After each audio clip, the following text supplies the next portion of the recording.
मेरे प्रिय दोस्तों, आज के इस वीडियो में हम लोग देखेंगे बिहार बोर्ड द्वारा 10th क्लास के 2012 के ग्रुप सी में किस टाइप का क्वेश्चन पूछा गया है। क्वेश्चन नंबर 1 में दिया है 5 3 7 6 4 2 1 की माध्यिका है। माध्यिका निकालने के लिए जो चर मान दिया रहता है, चर मान को सबसे पहले आरोही क्रम में या अवरोही क्रम में सजाते हैं। जब इसको आरोही क्रम में सजाएंगे तो 1, 2, 3, 4, 5, 6, 7 लिखेंगे। अब चर मानों की संख्या को गिनेंगे तो 1, 2, 3, 4, 5, 6, 7 गो चर मानों की संख्या है।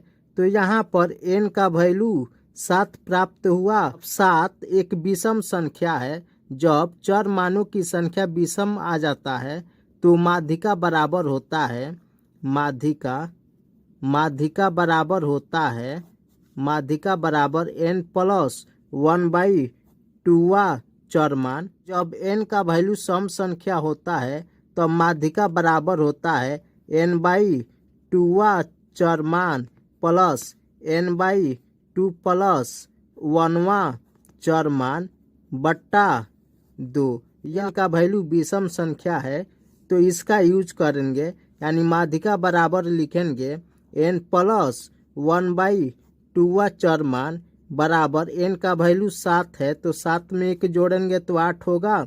8/2 करेंगे तो 4 प्राप्त होगा, यानी चौथा चर मान हमको बताना है तो चौथा चर मान 4 होगा। माध्यिका 4 होगा तो ऑप्शन सी नंबर इसका आंसर होगा। क्वेश्चन नंबर 2 में दिया है यदि किसी वृत्त की परिधि और क्षेत्रफल समान हो तो वृत्त की त्रिज्या होगी।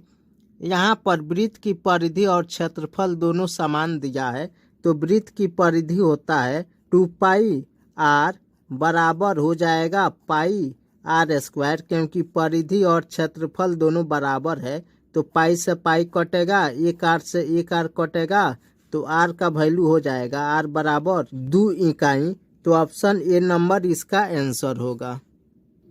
क्वेश्चन नंबर 3 में दिया है 2 sin 38 डिग्री बट्टा cos 52 डिग्री। यहाँ पर 38 डिग्री और 52 डिग्री को जोड़ेंगे तो 90 डिग्री होगा। जब दो कोणों का योग 90 डिग्री होता है तो किसी एक कोण को हम चेंज करते हैं तो दूसरा कोण का मान आता है। तो क्वेश्चन में दिया है 2 sin 38 डिग्री बट्टा cos 52 डिग्री। साइन 38 डिग्री को cos में चेंज करेंगे तो 2 sin 90 डिग्री माइनस 52 डिग्री करेंगे तो साइन का साइन यहाँ पे रहने दिए हैं और 38 डिग्री को हम 90 डिग्री माइनस 52 डिग्री किए हैं, क्योंकि 90 में से 52 घटेगा तो 38 प्राप्त होगा बट्टा cos 52 degree 2 sin 90 degree minus theta बराबर cos थीटा होता है तो थीटा के जगह पर 52 डिग्री है बट्टा cos 52 डिग्री। cos 52 डिग्री से cos 52 डिग्री कैंसिल होगा तो 2 प्राप्त होगा। तो ऑप्शन ए नंबर इसका आंसर होगा। क्वेश्चन नंबर 4 में दिया है 1 + tan² थीटा बराबर होता है तो 1 + tan² थीटा बराबर sec² थीटा होता है। यह डायरेक्ट फार्मूला पूछा है तो ऑप्शन ए नंबर इसका आंसर होगा। क्वेश्चन नंबर 5 में दिया है 2 या 2 से अधिक अभाज्य संख्याओं का मौसा है। 2 या 2 से अधिक अभाज्य संख्या का मौसा बोलेगा तो अभाज्य संख्या हम उसी संख्या को बोलते हैं इस संख्या में स्वयं से और 1 से भाग लगता है, उसको हम अभाज्य संख्या बोलते हैं। तो अभाज्य संख्या हम लिख सकते हैं 2 और सबसे छोटी अभाज्य संख्या 2 होता है और 2 ही एक ऐसा अभाज्य संख्या है जो सम संख्या है। 2 अभाज्य संख्या का मौसा निकालेंगे तो 2 और 3 लिख सकते हैं, इसका मौसा 1 हो जाएगा। या 2 और 7 लेते हैं तो इसका भी मौसा 1 होगा। तो आपको याद रखना है कि किसी भी अभाज्य संख्या का मौसा 1 होता है। तो ऑप्शन ए नंबर इसका आंसर होगा।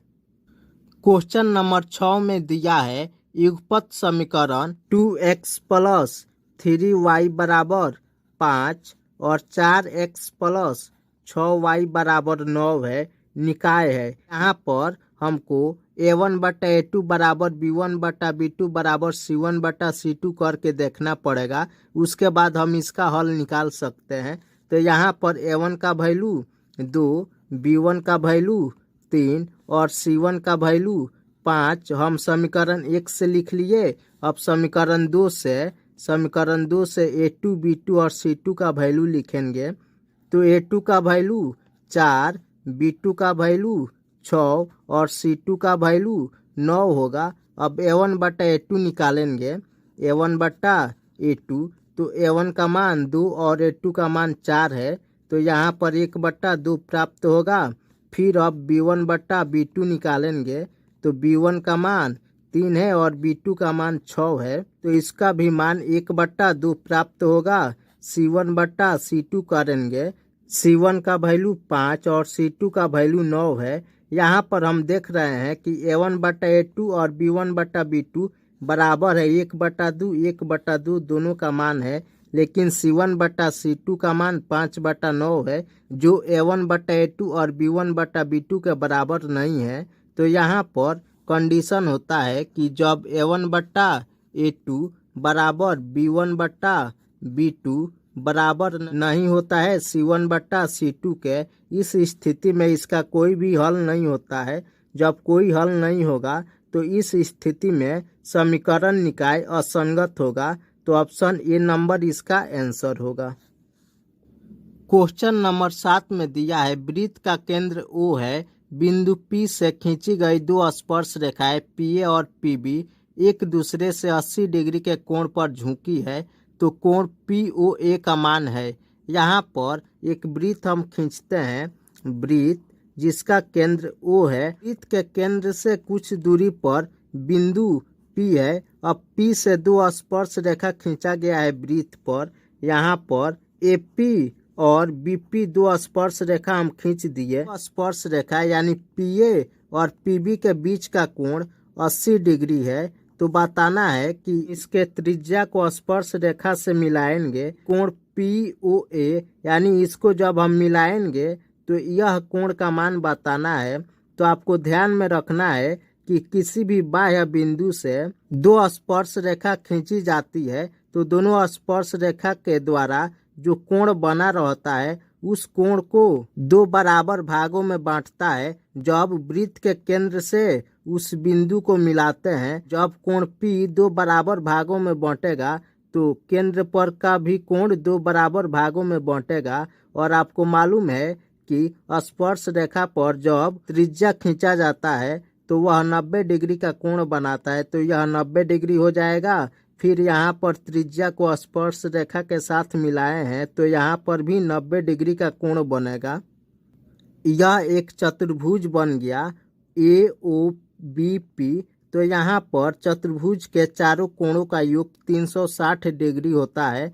तो 90 डिग्री, 90 डिग्री, 180 डिग्री और 80 डिग्री। 360 डिग्री में से 260 डिग्री को घटाएंगे तो 100 डिग्री प्राप्त होगा। यानी केंद्र पर 100 डिग्री का कोण बना। जब यह रेखा को हम मिलाए हैं तो यह रेखा इस केंद्र पर के कोण को दो बराबर भागों में बांटेगा। 100 का आधा करेंगे तो 50 डिग्री होगा। यानी 50 डिग्री यह कोण हुआ, 50 डिग्री यह कोण हुआ।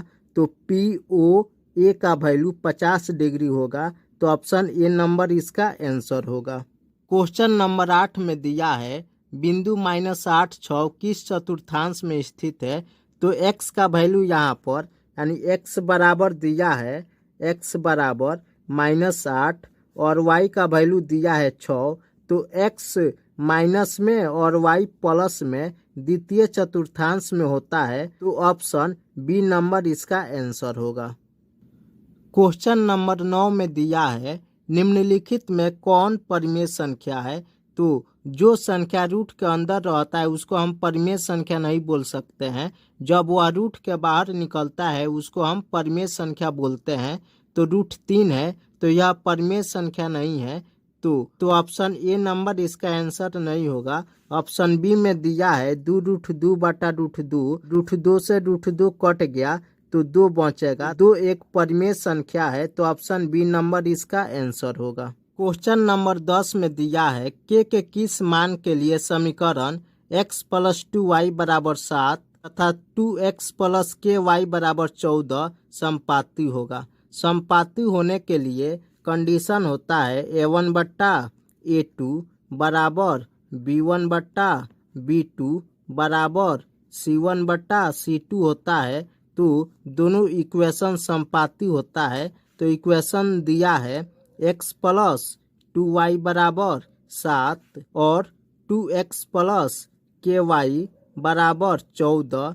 तो समीकरण 1 से a1 का वैल्यू 1, b1 का वैल्यू 2 और c1 का वैल्यू -7 हो जाएगा। अब यहाँ पर समीकरण 2 से a2 का वैल्यू 2, b2 का वैल्यू k और c2 का वैल्यू -14 लिखेंगे। a1 बटा a2 निकालेंगे तो a1 का वैल्यू 1 और a2 का वैल्यू 2 है बराबर b1 बटा b2 करेंगे। b1 का वैल्यू 2 और b2 का वैल्यू k है बराबर c1 का वैल्यू -7 और c2 का वैल्यू -14 है। अब यहाँ पर किसी दो को हम बराबर करेंगे जिसके द्वारा k का वैल्यू प्राप्त हो जाए। इसको हम बराबर करते हैं तो 1/2 बराबर 2/k। अब क्रॉस मल्टीप्लाई करेंगे तो k का वैल्यू प्राप्त हो जाएगा, k बराबर 4, यानी k का वैल्यू 4 प्राप्त हो गया। तो ऑप्शन सी नंबर इसका आंसर होगा। क्वेश्चन 11 में दिया है कौशिक 90 डिग्री माइनस a का मान होगा। तो कौशिक 90 डिग्री माइनस a बराबर सेक थीटा होता है। तो यहाँ पर कौशिक 90 डिग्री माइनस a बराबर सेक a होगा। तो हम यहाँ पर सेक a भरेंगे। क्वेश्चन नंबर 12 में दिया है sine square 22 degree plus cos square 22 degree का मान डॉट डॉट होगा। तो sine square theta plus cos square theta बराबर 1 होता है। यहाँ पर भी थीटा के जगह पर 22 डिग्री और 22 डिग्री है, यानी थीटा का वैल्यू बराबर है। तो इसका मान बराबर में 1 हो जाएगा। क्वेश्चन नंबर 13 में दिया है 2, 6, 6, 5, 5, 4, 3, 2, 5 का बहुलक है। बहुलक उस चरमान को कहते हैं जिसकी बारंबारता अधिक बार आता है। तो यहाँ पर 5 की बारंबारता ज़्यादा है, यानी 5 की बारंबारता 3 है और 6 की बारंबारता 2 है और 2 की बारंबारता 2 है, 3 की बारंबारता 1 और 4 की बारंबारता 1 है। तो अधिकतम बारंबारता 5 वाले चरमान की है। तो बहुलक बराबर 5 इसका आंसर हो जाएगा। क्वेश्चन नंबर 14 में दिया है अर्धवृत्त का कोण डॉट डॉट होता है। तो अर्धवृत्त का कोण समकोण होता है, यानी 90 डिग्री का अर्धवृत्त का कोण होता है। तो इसमें 90 डिग्री भरेंगे या समकोण भरेंगे। क्वेश्चन नंबर 15 में दिया है किसी बिंदु की x अक्ष से दूरी उस बिंदु का डॉट डॉट कहलाती है। तो x अक्ष से दूरी उस बिंदु का कोटि कहलाती है या y निर्देशांक कहलाता है। दोनों में से कोई भी इसमें हम भर सकते हैं, यानी हम भरेंगे कोटि भरेंगे या y निर्देशांक, क्योंकि x अक्ष से हम y निर्देशांक को खींचते हैं। तो y निर्देशांक या कोटि उसमें हम भर सकते हैं। क्वेश्चन नंबर 16 में दिया है मूल बिंदु 0, 0 से बिंदु P x y की दूरी डॉट डॉट है। तो मूल बिंदु से किसी भी बिंदु की दूरी root X square plus Y square होता है। तो root X square plus Y square इसमें हम भर देंगे। क्वेश्चन नंबर 17 में दिया है किसी एपी के क्रमागत पदों के अंतर को डॉट डॉट कहते हैं। तो किसी भी एपी के दो क्रमागत पदों के बीच के अंतर सार्व अंतर कहते हैं, यानी डी बराबर होता है a2 माइनस a1। तो वही बोला है कि दो क्रमागत पदों के अंतर को हम सार्व अंतर कहते हैं। क्वेश्चन नंबर 18 में दिया है सभी सर्वांगसम आकृतियां डॉट डॉट होती है। सभी सर्वांगसम आकृतियां बराबर होती है, इसमें बराबर भरेंगे। क्वेश्चन नंबर 19 में दिया है √3/√12 एक डॉट डॉट संख्या है। तो यहाँ पर इसको सॉल्व करेंगे। √3/12 का रूट तोड़ेंगे तो 2√3 होगा। तो √3 कटेगा तो 1/2 प्राप्त होगा, यानी √3/√12 एक परिमेय संख्या होगा। क्वेश्चन नंबर 20 में दिया है रैखिक समीकरण का आलेख ... होता है। तो रैखिक समीकरण का आलेख एक सरल रेखा होता है, तो इसमें सरल रेखा हम भरेंगे। सरल रेखा।